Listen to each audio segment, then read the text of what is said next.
সড়ক দুর্ঘটনা কমাতে মোটরযানের গতিসীমা নির্ধারণ করে দিয়েছে Bangladesh road transport authority BRTA। এতে বলা হয়েছে প্রধান যে সড়কগুলো রয়েছে হাইওয়েতে বাস প্রাইভেট কার চলবে 80 কিলোমিটার গতিতে এবং মোটরসাইকেল চলবে 60 কিলোমিটার গতিতে। তবে ঢাকা শহরের মধ্যে মোটরসাইকেল চলবে 30 কিলোমিটার গতিবেগে। কিন্তু এই নির্দেশনা কতটুকু যৌক্তিক, কতটুকু বাস্তব সেটি আমরা জানবো।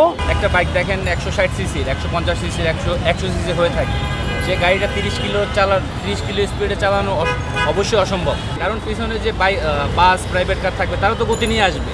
আমি যদি 30 কিলো চালাই তাহলে তো অবশ্যই অ্যাক্সিডেন্ট অথবা দুর্ঘটনা বাংলাদেশে অনেক বাড়বে, ঢাকা শহরে বিশেষ করে। মনে করেন যেহেতু 30 কিলোমিটার পার স্পিড দিচ্ছে, এটা আসলে ঢাকা শহরে তো অনেক বাস প্রাইভেট কার অনেক গতি নিয়ে চলাফেরা করে।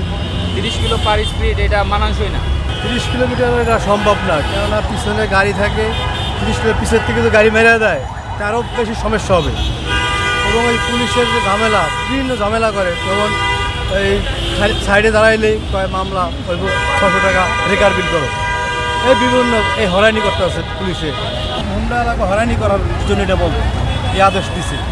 এটা একটা নিশ্চিত। এই যে আমরা গরিব মানুষ, অসহায় মানুষ, বয়স হয়ে গেছে, আমরা তো কোনো কাজকর্ম করতে পারি না।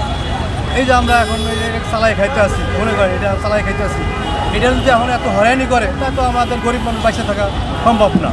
এখানে যে পরিমাণ কম্পিটিশনের মতো গাড়ি চলতো, আমি 30 কিলো চললাম, আমার পিছনে বড় গাড়ি চলে 40, আমি বাইকটা কি উড়াল দেবো বাকিটা কীভাবে চালাবো?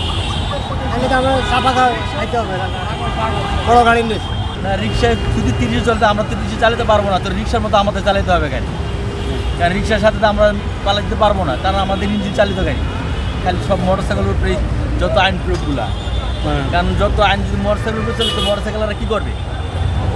মোটরসাইকেল চালাবে না, তাদের ঘরের থেকে দিব, তারা রিক্সাতে যাবে। 30 স্পিডে গাড়ি চালানো সম্ভব না। আরেকজনে সবাই তার স্পিড একরকম, আরেকজনে পিছু দিয়ে মেরে দিলে তারপরে আর এটা কি 30-এর রাস্তা, যে 30 কিলোমিটার চালাইবো গাড়ি? আমগো উপরে কি লেগে এরকম তাকে খুব আমরা তো জানি না। মনে করেন না বাড়াবাড়ির 200 টাকা, পুলিশে মামলা দেওয়া লয়া জায়গা 500 টাকা। মানে এটা তো আমগো কি লেগে সরকার এরকম করতেছে আমরা নিজেও জানি না।